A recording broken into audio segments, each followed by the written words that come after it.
Olá, queridos amigos e amigas, sejam todos muito bem-vindos ao ciclo de estudos da mediunidade do Conselho Espírita Internacional.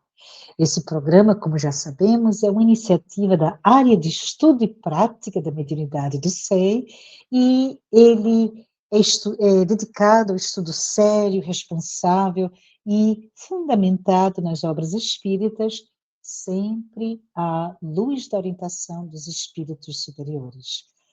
O nosso estudo é conduzido pelo nosso querido companheiro Jacobson Trovão, a quem agradecemos pela dedicação e profundidade. Jacobson, como está? Márcia, muito feliz de estar aqui mais uma vez para darmos continuidade, né, aos nossos estudos.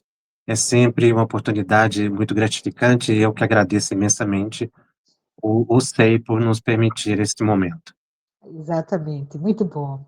Mas lembrando a todos que estão aqui conosco que os nossos encontros acontecem semanalmente, terça-feira, e pedimos que subscrevam no canal, clique no sininho, né, para receber as notificações dos próximos episódios. Durante cada programa, cada episódio, você poderá enviar suas perguntas usando o QR Code ou também pelo chat, e suas perguntas serão respondidas num episódio de perguntas e respostas.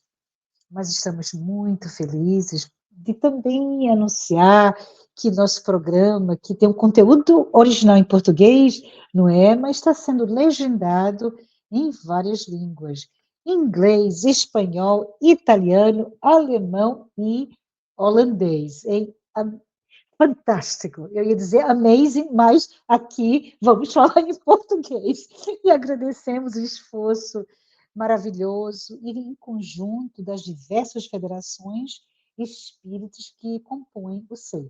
Mas hoje voltamos para o tema, o estudo da mediunidade e a renovação do ser imortal, lembrando bem rapidamente que no episódio anterior a gente refletiu sobre o mecanismo da mediunidade segundo Allan Kardec, e que nesse estudo Jacobson destacou que os espíritos influenciam nossos pensamentos por sintonia sem os criar. Então, a comunicação mediúnica ocorre como um processo de tradução mental, ou seja, uma interpretação do médium para aquela informação captada. O espírito transmite as ideias e o médium assim vai interpretar, traduzir conforme o seu próprio repertório, suas emoções e também, logicamente, seu estado moral. Assim, é sempre aquela interação e possível interferência do médium na forma final da mensagem. E com apoio de Allan Kardec, de André Luiz, a gente compreende, não é, Jacobson, que a mediunidade é como esse circuito contínuo de sintonia e que exige do médium discernimento, exige estudo, exige reforma íntima para que a gente possa garantir uma maior fidelidade e, logicamente, equilíbrio nas comunicações. No episódio de hoje, Jacobson estará continuando esse quarto tema e nos dando orientações. Muito, muito obrigada, Jacobson, a palavra é tua. Obrigado, minha querida amiga. O estudo da mediunidade, ele é instrumental, em dois sentidos, basicamente. O conhecimento do mecanismo da mediunidade, das nossas relações com o plano espiritual, qualifica o indivíduo para a prática mediúnica especificamente, numa reunião mediúnica, por exemplo. Quando o conhecimento lhe abre a mente como um canal mais sensível, num espectro de possibilidades variadas para a captação do pensamento de entidades, benfeitores espirituais de diversas amplitudes, Então, o conhecimento permite uma tradução melhor do pensamento dos espíritos superiores. Então, ele tem esse viés, um tanto quanto mais técnico, digamos assim, porque ele viabiliza o processo da comunicação. Então, o estudo, ele tem esse caráter, que é o que muitas pessoas não percebem e acreditam que não necessitam estudar. Como nós colocamos anteriormente em outros estudos, o fenômeno do transe dispensa realmente o estudo, mas o conhecimento, ele qualifica o trabalho do médium quando em transe. Uma coisa é estar em transe, outra coisa é você tem uma capacidade de captação de pensamentos mais ampliada, e o estudo permite isso. Então ele tem uma aplicação muito objetiva na reunião mediúnica, e os médiuns precisam despertar para isso, que é aquele questionamento sempre repetido: por que estudar? Porque o estudo vai melhorar a sua prática mediúnica. É impossível um médium, não é, atuar mediunicamente sem que ele ofereça condições mínimas para a transmissão do pensamento dos espíritos. É claro que a pessoa tem que progredir nesse processo. Então, nós vamos ver, por exemplo, médiums com um conhecimento menor. Ele vai transmitir, numa psicofonia, o pensamento dos espíritos, obviamente. Ele fala, mas a mensagem ficará subordinada à capacidade psíquica do médium. O que os espíritos querem é o nosso progresso. Por isso, estudar. Estudar tema mediunidade, mas estudar também temas variados, assuntos variados, melhorando a cultura, para que a gente seja um instrumento mais dócil na mão dos espíritos superiores. Esse é um aspecto instrumental. Mas o estudo da mediunidade não tem somente essa função, que é outro ângulo que precisa ser observado. O estudo da mediunidade amplia a nossa consciência existencial de seres imortais, viventes de duas dimensões de uma mesma vida. Nós transitamos entre a dimensão material e espiritual continuamente. A nossa vida constitui-se de atos mediúnicos sucessivos. Ou seja, nós estamos numa vivência mediúnica, no sentido de estar em dois planos ao mesmo tempo, de forma permanente. Então, o conhecimento nos instrumentaliza para viver melhor, equilibradamente, cônscio das próprias responsabilidades, caminhando com os próprios pés e não teleguiado. Como Kardec, e nós já comentamos aqui, elucida na questão 459 de O Livro dos Espíritos, quando ele diz que os espíritos nos influenciam, ao ponto de nos dirigir sem que a gente perceba. O estudo da mediunidade vai nos fazer perceber. Porque essa faixa de não perceber a influência, ela é muito negativa na vida da pessoa, pode levar ao crime, ao suicídio, à derrocada da existência. Não é isso que os espíritos superiores desejam para nós. Eles desejam o nosso progresso. Então, essa faixa de ausência de percepção, que é a mais comum no planeta, vai desaparecer um dia. Porque nós vamos evoluir. E a gente vai ter maior consciência da nossa existência espiritual e material ao mesmo tempo. Mas não é a realidade planetária. E o estudo abrevia esse processo, porque nos permite compreender melhor o que nos acontece, o que nos toca. Estudo espírita em geral, mas nós estamos falando do estudo da mediunidade, vamos focar nessa questão da percepção dos próprios pensamentos. Então tem esses dois aspectos, o estudo espírita, que precisa ser compreendido. Porque no aspecto existencial, ele vai nos levar a uma transcendência moral, uma endomoral, ou seja, uma transformação interior, uma compreensão melhor de nós mesmos, num autoconhecimento. Obviamente que não uma exomoral, essa exterior, mas voltado para o interior. Nos amplia a consciência.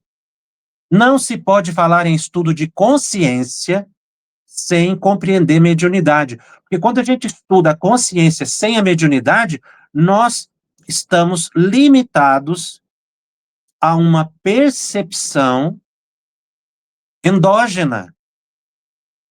E não nos abrimos para as influências exógenas, exteriores, que afetam a nossa psique. Por isso é que todo estudo da consciência implica na compreensão das várias dimensões da própria consciência, dentre elas a percepção espiritual.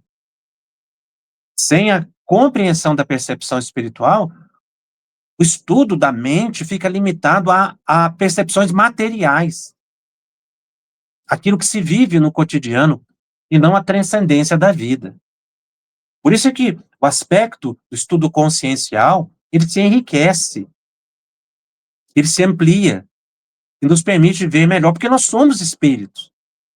Então, estudar a consciência espiritual é se abrir para entendimentos mais profícuos da nossa completude existencial, que não está limitada à matéria. Estudos psicológicos comuns vão até um certo limite, porque não compreendem o espírito. Mas na doutrina espírita a gente avança para a compreensão dos aspectos espirituais. E aí, trazendo mais diretamente a fala dos benfeitores espirituais nesse sentido, Allan Kardec, no item 32 de O Livro dos Médiuns, faz a seguinte observação. Ainda outra vantagem apresenta o estudo prévio da teoria relativa aqui à mediunidade. A de mostrar imediatamente a grandeza do objetivo e o alcance dessa ciência. Qual é o objetivo? A espiritualização do ser humano. O alcance dessa ciência é o avanço na compreensão da personalidade espiritual e não só dos aspectos materiais da vida. E aí Kardec completa, temos notado sempre que os que creem antes de haver visto, apenas porque leram e compreenderam, longe de se conservarem superficiais, são, ao contrário, os que mais refletem. Aqui ele toca num ponto nevrálgico do estudo espírita e da prática mediúnica. Porque muitas pessoas vinculam-se ao espiritismo por causa do fenômeno, por causa da cura, por causa da solução dos problemas, porque os espíritos têm que vir dar orientações, resolver os nossos problemas, dizer o que a gente deve fazer. Ou, às vezes, a compreensão de que eles são os culpados de tudo, os obsessores, são os responsáveis pelas nossas desditas. Essa é uma ideia simplista, que não tem sustentação na obra doutrinária. Isso é uma distorção na compreensão da fenomenologia espírita. mas muitos buscam. E Kardec vai dizer o contrário. Ele diz aqui que os que leram e compreenderam se tornam mais profundos, profícuos, compreendem melhor o objetivo da doutrina, que é a espiritualização do ser humano, e o alcance interexistencial do espiritismo, que vai além da existência material. Porque ele observou isso. Ele vai desenvolver o pensamento na introdução de um livro dos médios e nos primeiros itens de estudo, que muitas pessoas, elas chegam na doutrina espírita pelo fenômeno e muitos não ficam, não compreendem. E às vezes, quando assistem a uma reunião mediúnica, saem até incrédulos, porque não compreendem as forças conjugadas ali naquele momento. No entanto, os que estudam, mesmo sem assistir ou participar de reunião mediúnica, são capazes de alcançar o grande propósito da doutrina, que é a transformação moral do ser, a espiritualização do ser, a mudança da consciência do indivíduo, a elevação da consciência. Esses são os mais profundos. Ele faz aqui um estudo, um paralelismo, né, entre o fenômeno e o estudo, e o conhecimento. E chegou à compreensão de que o conhecimento é preponderante na doutrina espírita, o fenômeno é secundário. Isso é muito curioso, porque pensa-se comumente que o espiritismo é um cultivador de fenômenos, muito pelo contrário. É uma doutrina que estuda o fenômeno para que a gente se desprenda da fenomenologia e alcance o sentido espiritual da vida. Porque fenômeno mediúnico nos vincula a interesses materiais, comumente. Mesmo que a gente busque certas orientações, muitas estão pautadas na solução de problemas humanos, à exceção das grandes orientações que vêm para a transformação da humanidade, como a gente vê nas obras grandiosas que nós temos na codificação e através de médiuns de grande segurança doutrinária. Então, nós precisamos estudar para compreender. O Espírito Emmanuel faz a seguinte observação no livro Mediunidade e Sintonia, no capítulo 14. Ele diz o seguinte: imperioso estudar, de modo a conhecer-nos, e conhecer-nos para identificar o que se faz necessário. É uma máxima isso aqui. Porque nós precisamos estudar para entrar num plano de autoconsciência e ver o que precisa ser modificado e ver o que precisa ser valorizado. Por isso, o estudo da mediunidade deve nos levar ao autoconhecimento. O autoconhecimento implica na compreensão do próprio pensamento, das tendências, das emoções, porque temos certas condutas, desejos. Então, essa visão de estudo transformador, renovador, que os espíritos nos trazem para que a gente saia de uma faixa de domínio espiritual que nos leva à grande perturbação. A nossa relação com a dimensão espiritual precisa ser qualificada. Quando a gente estabelece um maior domínio sobre nós mesmos e um controle maior dos pensamentos. Veja o que Emmanuel diz no livro Roteiro. No capítulo 35, ele faz uma observação muito interessante. Ele diz assim: mais de 2/3 dos médiuns do mundo jazem ainda nas zonas de desequilíbrio espiritual, sintonizados com as inteligências invisíveis que lhes são afins. Reclamam, em razão disso, estudo e boa vontade no serviço do bem, a fim de retomarem a subida harmônica aos cimos da luz. É uma cifra impressionante. Essa estatística aqui de Emmanuel deve nos levar a uma reflexão. 2/3 dos médiuns estão nas faixas de desequilíbrio espiritual. Ou seja, estados obsessivos variados. E cada qual precisa agir para reconhecer isso em si e promover a mudança necessária para o próprio reequilíbrio. Manuel Filomeno de Miranda, no livro Nos Bastidores da Obsessão, por Divaldo Pereira Franco, adentra um pouco mais nesse assunto, detalhando da seguinte forma: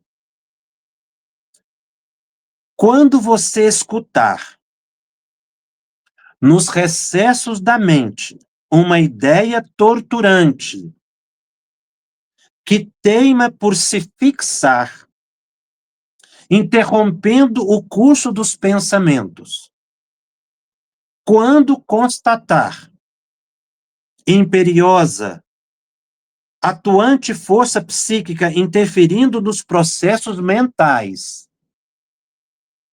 quando verificar a vontade sendo dominada por outra vontade que parece dominar, quando experimentar inquietação crescente na intimidade mental, sem motivos reais, quando sentir o impacto do desalinho espiritual em franco desenvolvimento, acautele-se, porque você se encontra em processo imperioso e ultriz de obsessão pertinaz. É um panorama que não é raro. Claro que existem graus variados de obsessão. Nós vamos estudar o tema obsessão em outro programa, mas a gente precisa perceber que a mantença nessa faixa psíquica, nesse estado mental, leva o indivíduo a perturbações variadas, descontinuando seu processo evolutivo, transtornando o dia a dia, levando o indivíduo a decisões absurdas e a comportamentos inadequados. É isso que Emmanuel diz do autoconhecimento, pelo estudo da mediunidade. Conhecer-nos, para identificar o que precisa ser identificado. Por isso o estudo, ele é renovador. Precisa ser aplicado. E a obsessão, ela se dá por transmissão mental de cérebro a cérebro. Voltando a Emmanuel, agora no capítulo 25 do livro Roteiro, que é um livro muito pouco estudado, que nós temos sugerido que as pessoas estudem esse livro Roteiro, pela psicografia de Chico Xavier. Tem informações importantíssimas acerca da mediunidade e sobre a vida mental. Ele tem um capítulo, o capítulo 25, intitulado Ante a Vida Mental, que Emmanuel diz o seguinte em certo trecho: consagrar-se à apreciação do pensamento quando lhe seja possível, a fim de iniciar-se na decifração dos segredos que para todos nós ainda velam o fulcro mental. Emmanuel está dizendo aqui que existem segredos na nossa mente e que precisam ser desvendados. Por isso, o estudo do pensamento. E para que a gente possa decifrar esses segredos. Ele coloca alguns desses segredos, que muitas vezes passa desapercebido por muitos de nós. Ele coloca assim: o poder mental reside na base de todos os fenômenos e circunstâncias de nossas existências isoladas ou coletivas. Ou seja, a mente está na base de todo fenômeno existencial, de relação entre nós encarnados ou encarnados, nas nossas relações com os encarnados. Por isso que mediunidade é pensamento. E Emmanuel continua: o poder mental, o pensamento, isso aqui eu acho muito interessante, ele diz, o pensamento é substância, coisa mensurável, pensamento é matéria.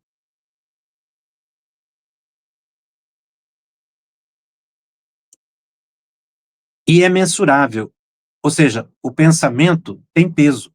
Aliás, Chico Xavier, numa entrevista, na década de 50, ele falou, fez uma observação muito interessante. Ele diz assim: enquanto as pessoas estavam estudando aí, no plano material, a força atômica, a energia atômica, no mundo espiritual, os espíritos estavam estudando o peso do pensamento, mostrando a importância desse conhecimento acerca do pensamento. E Emmanuel continua ainda mais, falando desses segredos do pensamento, né, que precisam ser decifrados. Estamos produzindo pensamentos múltiplos, que se combinam e se repelem ou que se neutralizam. Nós emitimos ondas mentais à semelhança das ondas Hertz, que conduzem imagens e sons. Nosso pensamento oscila e vai encontrar pensamentos com os quais tem afinidade. Nós podemos atrair ou repelir. Muitas vezes atraímos espíritos inferiores e afastamos os superiores, quando precisamos fazer o contrário. Emmanuel avança dizendo: correspondem-se as ideias segundo o tipo em que se expressam, projetando raios de forças que alimentam ou deprimem, sublimam ou arruinam, integram ou desintegram, arrojados sutilmente no campo das causas para a região dos efeitos. Ou seja, muitos estados depressivos encontram a base num pensamento desarmonizado. Esse pensamento em desarmonia constrói no nosso corpo físico, na nossa mente, nas estruturas neurológicas, enfermidades variadas. Ele diz aqui: alimenta ou deprime, ou seja, nos dá energia, ou nos leva à derrocada. Sublimam ou arruinam, não é? Quer dizer, podem nos iluminar ou nos destruir. Integram ou desintegram as forças mentais capazes de agregar a saúde, estabelecer a doença. E aí ele faz uma colocação também muito interessante nesses segredos, né? A imaginação não é um país de névoa, de criações vagas e incertas. É fonte de vitalidade, energia e movimento. A imaginação é viva na dimensão espiritual. São as formas, pensamentos que precisam ser estudados. Nós criamos.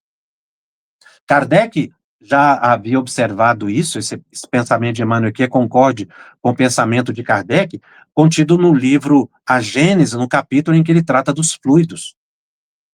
Quando Kardec fala dessa fotografia do pensamento, da interferência do pensamento no ambiente, nos fluidos do ambiente, podendo trazer saúde ou doença, chegando a criar uma imagem, quando você imagina uma viagem, os passos da viagem ficam plasmados, enquanto você pensar naquilo.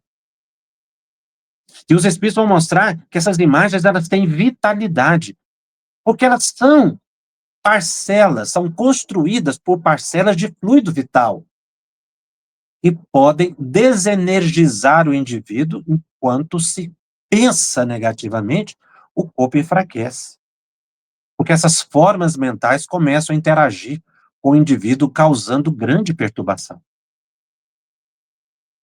São imagens vivas, têm movimento, têm vitalidade provisória, porque são, como disse, são alimentadas, são sustentadas por nosso fluido vital, pela nossa energia mental, e é uma expressão do fluido vital. E a gente pode, inclusive, adoecer com isso. Quem mais pensa, continua Emmanuel, dando corpo ao que idealiza, mais apto se faz a recepção das correntes mentais invisíveis nas obras do bem e do mal. Olha o que ele diz aqui.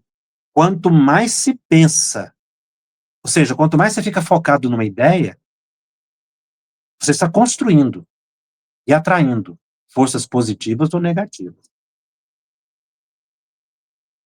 Se sintoniza nessas correntes mentais que podem elevar ou perturbar.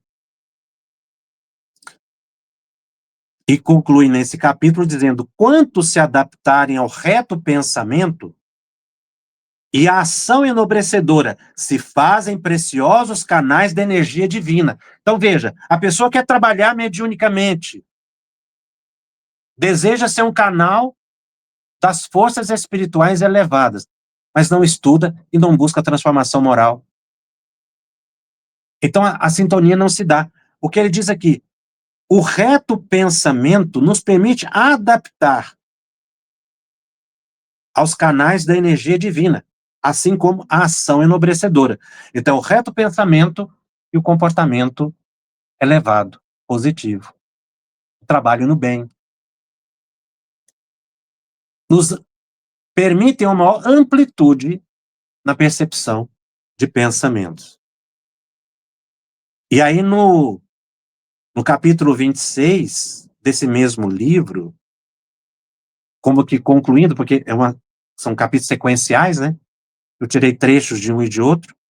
No capítulo 26, ele diz o seguinte: de modo imperceptível, ingerimos pensamentos a cada instante, projetando em torno de nossa individualidade as forças que acalentamos em nós mesmos.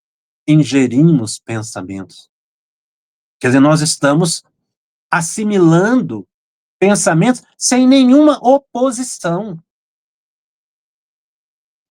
Isso precisa ser modificado na nossa existência, para que a gente passe a um autodomínio e não a um domínio exterior, como muitas vezes acontece. O médium de agora, diz Emmanuel, no capítulo 36 do livro Roteiro, falando do desenvolvimento psíquico, o médium de agora deve exprimir-se em mais altos níveis. Nós temos material hoje suficiente, desde que chegou a doutrina espírita, a obra da codificação. Nós já temos material suficiente para nos exprimirmos em mais altos níveis. Precisamos avançar nesse propósito. Esta ideia, não é, de estudo do pensamento, autoconhecimento, o estudo renovador, o estudo propiciador de novas ideias, de autodomínio, de autoconhecimento, é tratado também por Leon Denis, num livro espetacular, O Problema do Ser, do Destino e da Dor, no capítulo 24. Tem um trecho belíssimo que eu vou ler, um trecho mais ou menos longo, mas muito elucidativo, que nem merece, não precisa comentário, porque ele se autoexplica, dada a sua clareza, dentro do estudo que estamos fazendo aqui, sobre a importância do estudo. Dentro dessa temática, né, desculpa, que estamos fazendo. Diz Leon Denis, se ao contrário, nosso pensamento é inspirado por maus desejos, pela paixão, pelo ciúme, pelo ódio, as imagens que cria sucedem-se, acumulam-se em nosso corpo fluídico e o entenebrecem, escurece. Assim podemos, à vontade, fazer em nós a luz ou a sombra. É o que afirmam tantas comunicações de além-túmulo. Somos o que pensamos, com a condição de pensarmos com força, vontade e persistência. Mas, quase sempre, nossos pensamentos passam constantemente de um a outro assunto. Pensamos raras vezes por nós mesmos. Refletimos os 1000 pensamentos incoerentes no meio em que vivemos. Poucos homens sabem viver do próprio pensamento, beber nas fontes profundas, nesse grande reservatório de inspiração que cada um traz consigo, mas que a maior parte ignora. Por isso cria um invólucro povoado das mais disparatadas formas. Ele fecha aqui, né? Conclui, podemos dizer assim, essa abordagem que o próprio Emmanuel veio fazendo. É uma análise que Leon Denis faz aqui do estudo do pensamento, elevadíssimo. Ele mostra exatamente essas criações mentais, não é? Maus desejos, paixão, ciúme, que nos escurecem, o contrário nos ilumina. Essa informação de que a gente pensar com força, vontade e persistência em alguma coisa, positiva ou negativa, a gente acaba realizando. E que a gente reflete 1000 pensamentos. É o que Emmanuel colocou. Nós ingerimos pensamentos e refletimos esses 1000 pensamentos que Leon Denis coloca aqui, incoerentes do meio em que vivemos. Poucos homens sabem viver do próprio pensamento. Nós precisamos aprender a viver do nosso próprio pensamento. Enfim, nós não podemos mais ser ignorantes dessas informações tão sublimadas que a doutrina espírita traz. Eu não poderia deixar de mencionar aqui um texto extremamente importante no estudo do mecanismo da mediunidade no cotidiano, porque tudo que nós falamos aqui é mediunidade no cotidiano. E na reunião mediúnica, como iniciamos o nosso programa de hoje, falando dos 2 instrumentos aplicáveis ao conhecimento, na reunião mediúnica e na vida cotidiana. Então, é o item 225 do Livro dos Médiuns. É uma fala belíssima, muito elucidativa, do espírito Erasto e Timóteo, falando sobre exatamente a questão do estudo do pensamento. Ele traz uma dissertação aqui fantástica, merece ser estudada frase por frase, eu trouxe aqui algumas apenas. O benfeitor diz o seguinte, anotado por Allan Kardec. Kardec começa dizendo assim, a dissertação que se segue, dada espontaneamente por um espírito superior, que se revelou mediante comunicação de ordem elevadíssima, resume essa questão da comunicabilidade, né, dos espíritos, o mecanismo das comunicações. Então começa o benfeitor espiritual dizendo o seguinte, qualquer que seja a natureza dos médiuns, escreventes, sejam mecânicos, semimecânicos ou simplesmente intuitivos, os nossos processos de comunicação com eles praticamente não variam. De fato, nós nos comunicamos com os espíritos encarnados dos médiuns pela mesma forma que com os espíritos propriamente ditos, tão só pela irradiação do nosso pensamento. Só esse trecho aqui já dá todo um estudo, que é exatamente o que nós estamos buscando compreender, esse trecho. Então ele coloca aqui o médium mecânico, semi-mecânico atuando em reunião mediúnica, e o médium intuitivo, que exerce a sua mediunidade fora da reunião mediúnica, no dia a dia. Qual é o processo de comunicação? É como eles se comunicam, tanto no plano espiritual, ou seja, com os espíritos libertos do corpo, pelo pensamento, assim comunicam conosco. Os nossos pensamentos, continua Erasto, não precisam da vestimenta da palavra para serem compreendidos pelos espíritos. E todos os espíritos percebem os pensamentos que desejamos transmitir-lhes, bastando para isso lhes dirigirmos esses pensamentos, em razão de suas faculdades intelectuais. Capacidade de compreensão. Quer dizer que tal pensamento pode ser compreendido por tais ou quais espíritos, conforme o adiantamento deles, ao passo que para outros, por não despertarem nenhuma lembrança, nenhum conhecimento que lhes dormitem no fundo do coração, do cérebro, esses mesmos pensamentos lhes são imperceptíveis.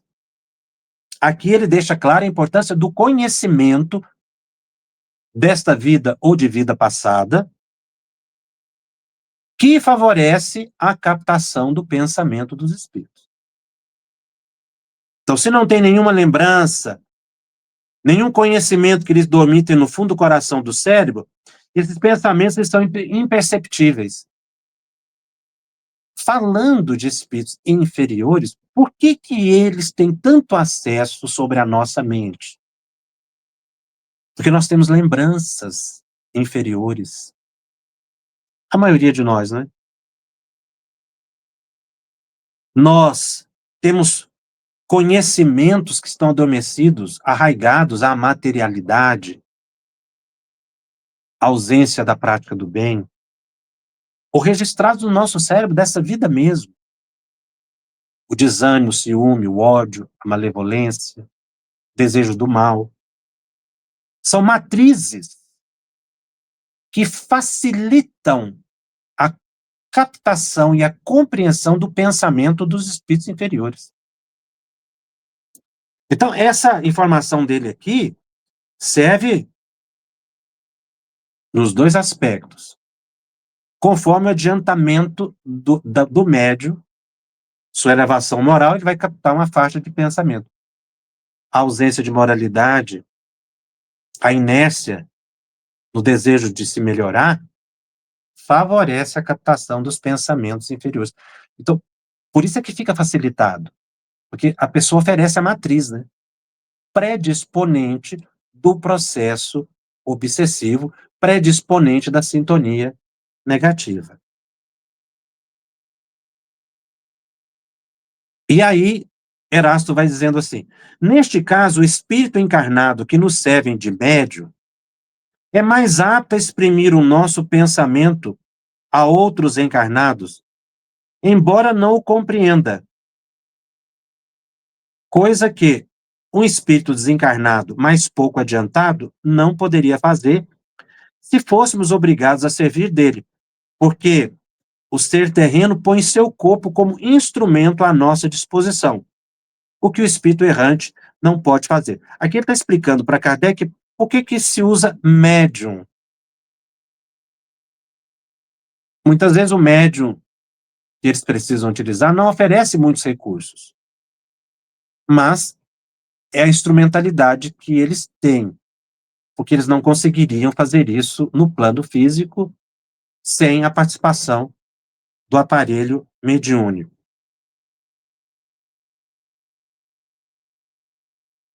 E aí esse trecho aqui tão importante que ele vai colocar.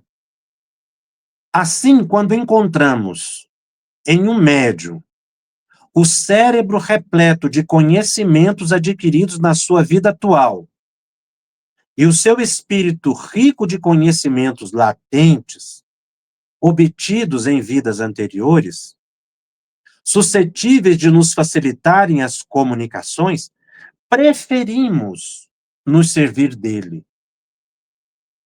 Porque com ele o fenômeno da comunicação se torna mais fácil para nós do que com um médium de inteligência limitada e de escassos conhecimentos adquiridos anteriormente. Então aqui ele deixa claro a importância do estudo, do progresso, do esforço de crescimento que o médium possa fazer para melhorar a sua faixa mental. E que os espíritos vão naturalmente buscar aqueles que oferecem melhores recursos. Não é só conhecimento, é moralidade também. Porque o conhecimento espírita não é puramente acadêmico. Como eu disse, ele tem que ser instrumental. Ele tem que provocar em nós uma mudança. E não basta saber muito. É preciso aplicar o conhecimento que se sabe.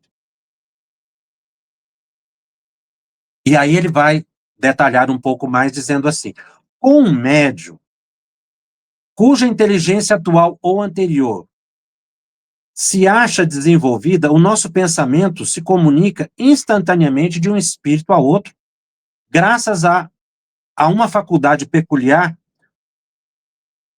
a essência mesma do espírito. Nesse caso, encontramos no cérebro do médium os elementos apropriados a dar ao nosso pensamento a vestimenta da palavra. Está vendo? A vestimenta da palavra é do médium, que lhes corresponda. Isso quer o médium seja intuitivo, semimecânico ou inteiramente mecânico. O mecanismo é o mesmo.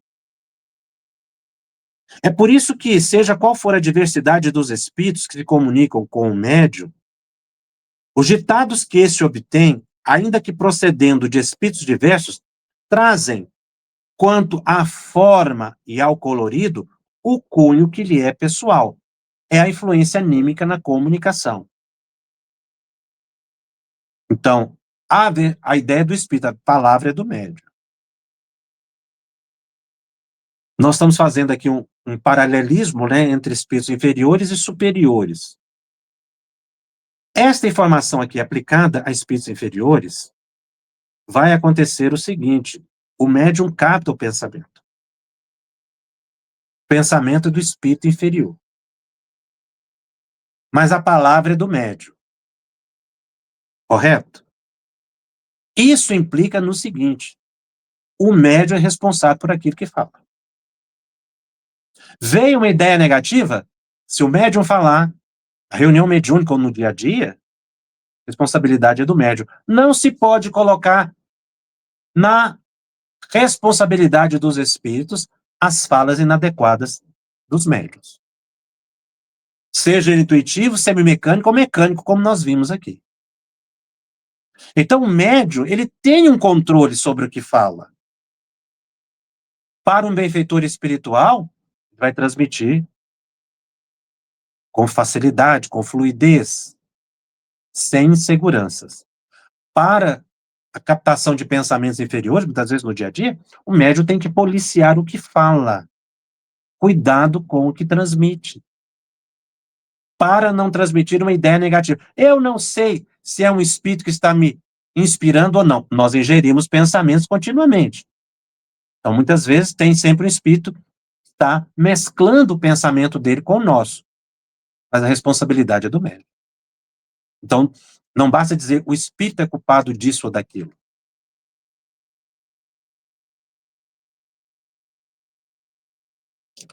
Com efeito, continua Erasto, apesar de o pensamento não lhe ser de todo estranho, não obstante o assunto esteja fora do âmbito em que ele habitualmente se move, e embora não provenha dele o assunto que nós queremos dizer, nem por isso o médium deixa de exercer influência quanto à forma, pelas qualidades e propriedades inerentes à sua individualidade. Então, é muito importante compreender isso na prática mediúnica, né? Que esse colorido, o jeito de falar, o jeito de exprimir é natural no processo da comunicação, não invalida. Mas no dia a dia, o médium deve orar, meditar, trabalhar no bem, e captou pensamentos indevidos e incoerentes, evite manter esses pensamentos. E cuidado com o que fala, com o que transmite. Porque pela boca sai o pensamento seu e do espírito, mas a responsabilidade é de quem fala. Então, esse estudo, não é, da temática do pensamento ligada à mediunidade é fundamental no processo de elevação e de autoconhecimento e da transformação psíquica que nós todos precisamos empreender.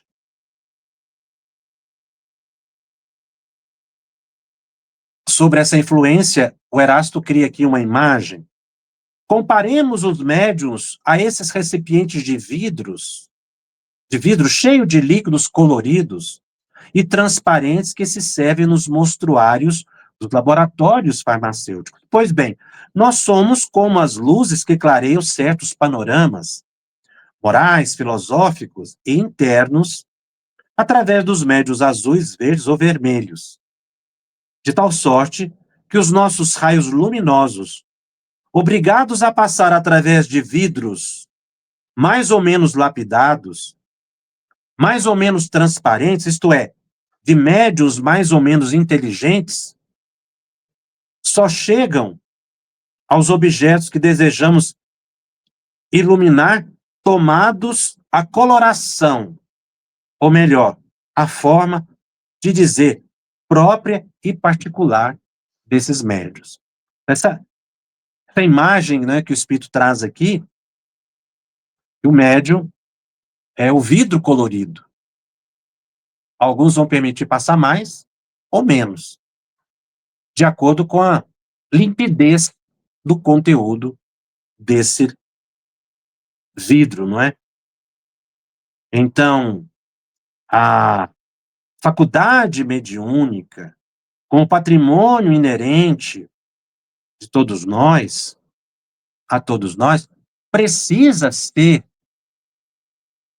desenvolvida num sentido de crescimento espiritual, para que a gente possa atender a esse momento evolutivo do planeta, estarmos à frente, servindo de instrumentos úteis aos benfeitores espirituais. É preciso estudar, renovar o pensamento. Renovar o pensamento, em outras palavras, é a transformação moral, porque se a gente não busca novos desejos, novas inspirações, nós permaneceremos no lugar comum. Por isso que o estudo ele precisa nos levar a uma visão diferente de vida, para que a gente possa realmente ter uma oportunidade, a partir do estudo espírita, de enxergar a vida melhor, de construir uma vida melhor para nós. Sair dessa faixa de perturbação espiritual, de ilusão de que estamos no plano físico e que saiu da reunião mediúnica, a nossa vida não tem interferência nenhuma. Todos somos médios. Esses processos de comunicação aqui trazidos por Erasto e Timóteo, do Livro dos Médios, as informações de Filomeno de Miranda, de Emmanuel e de outros luminares da espiritualidade, precisam causar em nós um impacto positivo. Realmente, o estudo, ele cria uma força renovada em nós. Então, não é um conhecimento estanque, não é uma pura intelectualização, mas uma conquista, uma evolução nesse processo de crescimento, de progresso contínuo que todos nós temos. Com isso, nós vamos construir em torno de nós uma sociedade harmônica, porque todos caminhando com esse mesmo propósito. Agora, sem o estudo da doutrina, sem esse esforço de serenidade moral, nós permaneceremos em estágios infelizes, embrutecidos, pautados na ilusão de que estamos caminhando sozinhos quando estamos sendo teleguiados.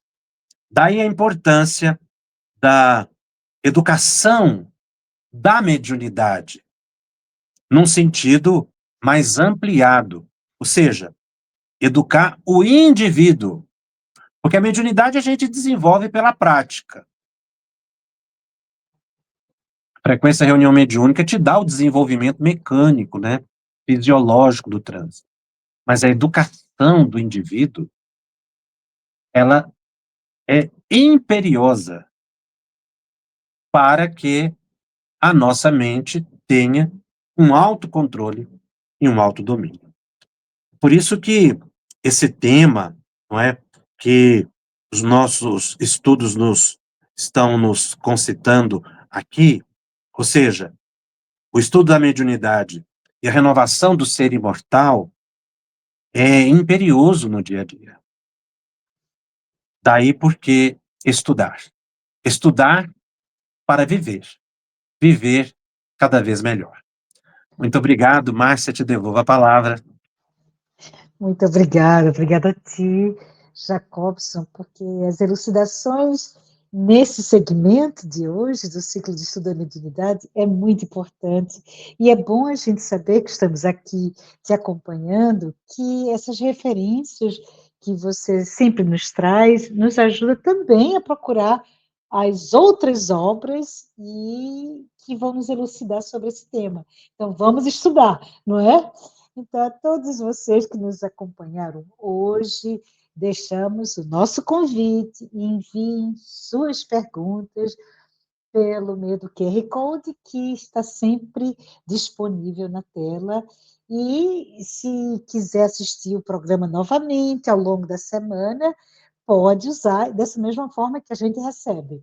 A sua contribuição é essencial para construirmos estes estudos. Jacobson, Só, vamos só, continuar ou terminou só hoje? reforçando aí o que você falou, Márcia, Uhum, a gente conclui, né, uhum, esse tema de hoje, a uhum. importância do estudo, e no próximo programa, pela sua coordenação aí, vamos ficar com perguntas e respostas, não é assim? Isso. Então, na próxima terça-feira estaremos nos vendo para responder as suas perguntas. Todas elas vão ser coletadas e o Jacobson, com muito carinho, com muita dedicação, né, vai responder a todas. Bom, próximo encontro, próxima terça-feira, compartilhe esse programa com seus grupos de estudos, com sua casa espírita, com seus amigos, e dessa maneira vamos construir juntos esse caminho de estudo, reflexão e vivência da mediunidade. Muito obrigada pela presença de todos e que Jesus nos inspire sempre. Até a próxima.